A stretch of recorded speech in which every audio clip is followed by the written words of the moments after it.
So what up? Welcome to this episode of the Pu'u Muay Thai podcast. Coming to you live from Teep Studios in Scottsdale, Arizona. All right. Been fantastically busy week. I'm going to Ventura this weekend. Gonna spend some time at Pu'u Muay Thai Ventura. Go check out the new academy. There's been a lot of work. Been managing from afar and helping with logistics, and we've got a set of problems with this space too.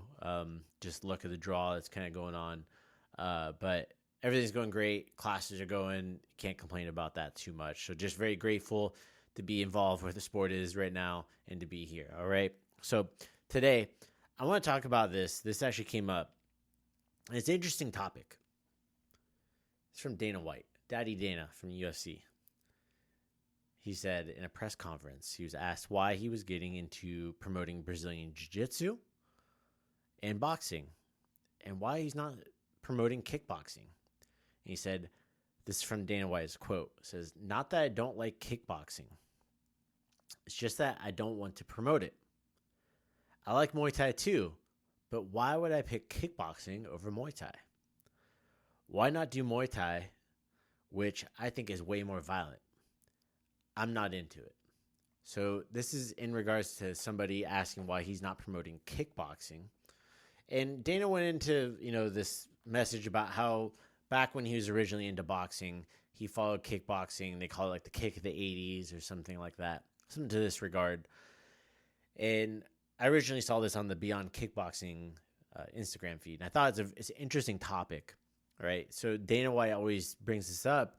If you didn't know, when kickboxing was big back in the 80s, they had something called PKA. They had to kick like 10 times in a round, and then they would come out and just have sloppy boxing fights, essentially. And this really ruined kickboxing. It wasn't what it is now. Like they were wearing long pants. They had mediocre boxers that would come in there. They did have some great kickboxers. I've talked about them here before. And people that have come to our events, at the Eat Sleep Teep events, like, there's the Peter Cunninghams, Don Wilson's, the Dragon Wilson, people like this in the U.S. that were like big names. They're actually good fighters, and they did get some crossover fights too. Benny the Jet, Urquidez, people like this. All right, so Dana always refers to this period in kickboxing as a reference point to why he's not interested in promoting it. So whether he knows something that we don't or what, I don't know. But one of the things that sparked this conversation is, it's very funny because we've talked about it also here on Pu'u Muay Thai podcast about One Championship. One Championship promotes Muay Thai, kickboxing, MMA, and they do Brazilian Jiu-Jitsu super fights. Well, guess what? The UFC is also taking a similar avenue of they're getting into boxing, and they are already doing UFC branded Brazilian Jiu-Jitsu matches in the cage, very similar to what One Championship has been doing. All right. Not only this, Brazilian Jiu-Jitsu, when it comes into regulations, there's no real regulations that go involved with it because regulators decide it's not a full contact combative sport in the U.S. and other places. So you don't need athletic commission. You don't have to pay for a boxing commission for those bouts, for those matches. So they can self-regulate on this, use their officials. Like, you get the Herb Deans. They're obviously no Brazilian Jiu-Jitsu. You have them officiate it, or these other officials that you don't have to pay as much. And you could charge for pay-per-view. It's additional fluff in your pay-per-view event. Additional viewers, additional spectacle to get additional eyeballs on your pay-per-view. All right? So it's a very good thing. And when it comes into boxing, that's a whole nother thing. Because now we got federal law like the Ali Act, which is huge in the U.S., and Dana White is actually in the process of trying to lobby to change, not get rid of the Muhammad Ali Act, but to change it. Because according to the Ali Act, for a boxer, it's somebody can't be the promoter, matchmaker, and the regulatory body, right? Or the ranking of the organization. So that's kind of what UFC is for MMA. And they tried to make the Muhammad Ali Act absorb MMA. And of course, people like in the UFC lobbied very hard against this because they have that control. So they're lobbying to make boxing to allow this as well. So there's been a lot of I guess, media coverage on this in regards, if you may have heard about this. That's in a nutshell, that's what's going on there. But they're actively choosing to not promote kickboxing, and I really feel like it's a missed opportunity. And Dana is really, I don't blame him. He's going where the money's at. It's boxing. He knows Brazilian Jiu-Jitsu is a lot of money. It's exploded, and in part due to the UFC. So Dana's got, the UFC started with the Gracies. It was a platform for the Gracies to highlight Brazilian Jiu-Jitsu. So it makes sense that they're doing this now. I'm surprised they actually didn't do it sooner. But it's a good sign. I mean, Dana did say in the past he would never have a women's division. Obviously that changed, right? So with him saying hey, I'd rather promote Muay Thai, and the reporter is even asking about the 4-ounce glove Muay Thai like you see in one championship, and Dana's just saying he's just not interested. But doesn't mean it won't happen. I think if the UFC stepped into Muay Thai, it would be a very interesting concept. I'm not sure if they would call it Muay Thai or just striking only, or there's a promotion that's in Mexico. It's called Budo Cento. They call it Budo Striking, the UFC striking match. They could probably do something like this. I'd be very surprised if they don't end up doing something like this. Let's keep it that way. We'll put it that way, okay? But going back into it, it makes 100% sense that they're expanding into doing Brazilian Jiu-Jitsu only matches. Again, the culture of Brazilian Jiu-Jitsu is very much ingrained in mixed martial arts, and people who train Brazilian Jiu-Jitsu, maybe it gives them more of a reason to watch Brazilian Jiu-Jitsu, right? It's like if you have your black belt professor who's maybe not a UFC fighter, right? Not fighting MMA, but he's still going to be featured on a UFC pay-per-view. That's going to be a big deal. When it comes into kickboxing and choosing not to do it, I mean, look, we had K1 gone, I think bankrupt. Then we had It's Showtime gone, got bought by Glory. Glory Kickboxing then struggled on that as well after COVID, coming out of that. And they never really got their legs back. They're still doing events, but not in the U.S. The U.S. market has not been getting targeted like they were trying to prior to COVID. And they had some big moves in kickboxing. So maybe Dana saw that, the Scott Cokers, who are the Strike Force guys who are doing this. Maybe he saw that and was just it's not my thing. But honestly, coming from a true fan's perspective, somebody who's been in this in a long time, I really feel like the mark on this is really getting missed. All right. So one of the things I think why Dana said, not just because it's more violent, but I think that with Muay Thai, there's more martial arts. There's a higher volume of athletes that are in his roster that would probably fight Muay Thai. I mean, if you look at Chris Cyborg, who was on his roster and fighting MMA, she ended up fighting Muay Thai. She fought on Lion Fight Promotion against, I think it was Urena Bars.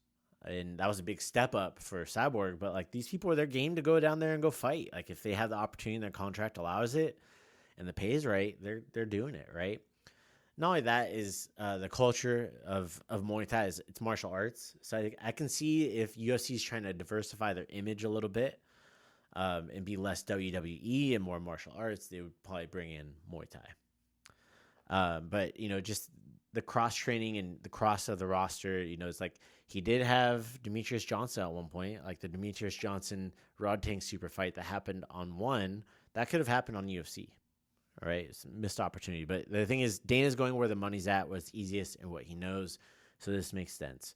But what are the things that you think why Dana might not be promoting a UFC striking event or a UFC Muay Thai event? Maybe he sees that as too pure and the market's not there. Maybe it's not mainstream enough for American audience. Maybe there's a lack of that proven business model for somebody like Dana White in the UFC to promote it, because these other organizations, a lot of these organizations that you're seeing, the K1s, the It's Showtime, the Glory Kickboxing, they are the people that came up through the 80s seeing kickboxing, right?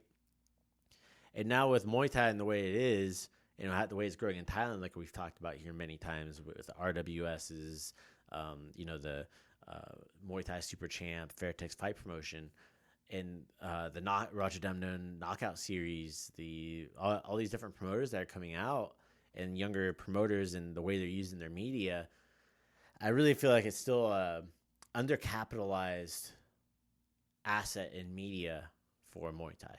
All right. And, maybe just when it comes into it, it's not enough control. Thailand still has a lot of the culture, the aesthetics, and the predominant structure of fighters. And the UFC would want to have their own sport. That's why I think if they did something like UFC Striking, similar to what Budo Center did, where they call it Budo Striking, and it's a Muay Thai fight in a cage with MMA-style gloves, I think that something like that would be more likely to happen than it to be called just straight across the board as UFC Muay Thai. You're seeing promotions also like, there's Karate Combat. It's essentially shoot boxing in Japan, where they allowed standing submissions and stuff like that with limited ground and pound. Is very similar, all right? But, what this really means for the Muay Thai world is there's an opportunity gap here. And I'm just putting this out there for anybody that might be listening. If Dana says, like, I respect it, but I'm not doing it, that opens the lane for others to do it, right? So maybe there's somebody else that's listening, somebody else that's out there that sees that opportunity is going to go for it. And the sport really doesn't need to be UFC-fied. It doesn't need this macho promotion to thrive. It needs to double down on what makes it special, right? Muay Thai doesn't need to be molded into something else like American kickboxing or, UFC striking. It really doesn't. People enjoy Muay Thai for Muay Thai, the Persiat, the Mong Kon. The everyday audience, like with the UFC or with the one championship, the style is different. It's more of stand slug, right? I think it's a good thing that people are asking people and figures in combat sports such as Dana, who are now diversifying into other combat sports about this, because it brings it to the forefront for other people. Like, if Dana thinks it's not such a good opportunity, but people keep asking about it, there's got to be something to it, right? So, and Dana said it himself. He prefers Muay Thai over kickboxing, right? More violent. You'd think that would be more fan-friendly as well. And I don't think it's a diss from him on it. It's just more like the business model side of Muay Thai, about how he perceives it. In the past, how he's seen other organizations handle it and fumble the ball. And with that, too, the UFC, in Muay Thai's future doesn't rely on that. It is operating independently without it. Would it help it? Sure. It might even hurt it if they do end up doing something with it. And Muay Thai just really needs the right stewards. And this is just, when I say stewards, I mean promoters, the coaches, the fighters, the athletes, the gyms. Everybody just needs to get behind it in the right way to promote it. So let me know what your thoughts are on this. If you're watching this on YouTube, drop it down in the comments. Make sure to hit that like, the subscribe button. I would love to get your guys' thoughts on this. If you are listening to this on the audio, go to @Muay Thai Podcast on Instagram. You can drop us a DM. Say, hey, on this episode 198, you were talking about, Muay Thai, UFC, striking, all this. Let me know what you think would take to grow the sport. Why is it not growing? And tell me who you are. Are you? It's fine. I want perspectives from everybody. Are you new to the sport? Are you a fighter? Are you a coach? Are you an athlete? Are you a former fighter? Are you a ring official? Are you just an average fan of combat sports and you're listening to this or you're watching this? Let me know, because that gives me a different perspective and feedback. Because if you're a general spectator, hey, that's somebody that we want to hear from. We get stuck in our own echo chambers. And that's part of what's great about social media, about things like YouTube and podcasts and Instagram. You can also go to podcast.puumuaythai.com, and you can drop in a comment request on there where you're talking about this as well, a question. You can submit any question or comments about this. I'd be happy to read it out on the episode and discuss it as well. But with that said, I want to say just thank you to all of our followers. We have our new Muay Thai podcast Instagram channel @Muay Thai Podcast. Yeah, we got it. So we've been posting more active on there. That link is also down in the description and in the show notes if you're listening to this later on the podcast platform. All right. But with that said, I'll see you guys next time. Sawasdee Krap.